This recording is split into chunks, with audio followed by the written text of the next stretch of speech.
नमस्कार मित्रों, कभी आपने सोचा है कि किसी अजनबी की अंतिम इच्छा किसी राज्य की दिशा बदल सकती है? यह कहानी है राजा चंद्रसेन की और एक अंधे ब्राह्मण की आखिरी इच्छा, जिसने इतिहास बदल दिया। दक्षिण भारत का एक शांत और सुंदर राज्य था, नंदावन। वहाँ के राजा चंद्रसेन निडर, धर्मनिष्ठ और न्यायप्रिय थे। राजा हर सुबह जनता के बीच जाकर उनकी समस्याएं सुनते थे। एक दिन जब वह मंदिर जा रहे थे, रास्ते में उन्हें एक अंधा बूढ़ा ब्राह्मण मिला जो धीरे धीरे लाठी के सहारे चल रहा था। राजा ने विनम्रता से पूछा, पूज्यवर, कहिए कहाँ जाना है, मैं स्वयं आपको पहुँचाऊँगा। ब्राह्मण पहचान नहीं पाया कि सामने स्वयं राजा है। ब्राह्मण थके स्वर में बोला, मृत्यु पास है, बस अंतिम इच्छा है कि मैं एक बार सूर्य की पहली किरण को देख सकूं।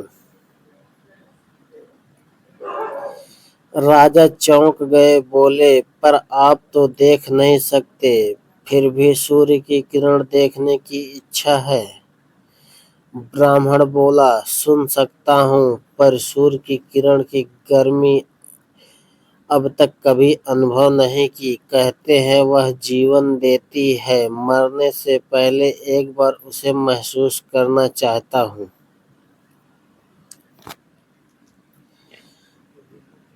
राजा अस्तब्ध थे। एक ऐसी इच्छा जो नामुमकिन सी थी, फिर भी उन्होंने प्रण लिया, मैं आपकी यह इच्छा पूरी करूँगा। राजा ने तत्काल राज्य वैद्यों और वैज्ञानिकों को बुलाया, आदेश दिया, ऐसी जगह बनाओ जहाँ सूरज की पहली किरण अंधे को छू जाए और वह उसका ताप, उसकी ऊर्जा को अनुभव कर सके। 20 दिन तक काम चला। एक सुंदर सूर्यशाला बनी, जिसमें पानी, क्रिस्टल और धातुओं के संयोजन से पहली किरण का गुनगुना स्पर्श तैयार किया गया।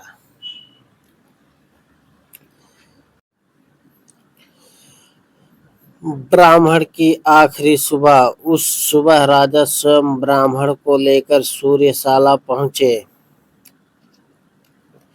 सूर्य उगा और एक विशेष दर्पण से सूर्य की पहली किरण ब्राह्मण के चेहरे पर पड़ी। वह कांप उठा, मुस्कुराया और बोला, राजा, आज मैंने ईश्वर को महसूस किया। अब मैं बिना पछतावे के जा सकता हूँ। कुछ देर बाद उसने अंतिम सांस ली। राजा चंद्रसेन की आंखें भर आई। वो बोले, जिस राज्य में अंतिम इच्छाएं भी पूरी हो, वही सच्चा स्वर्ग है।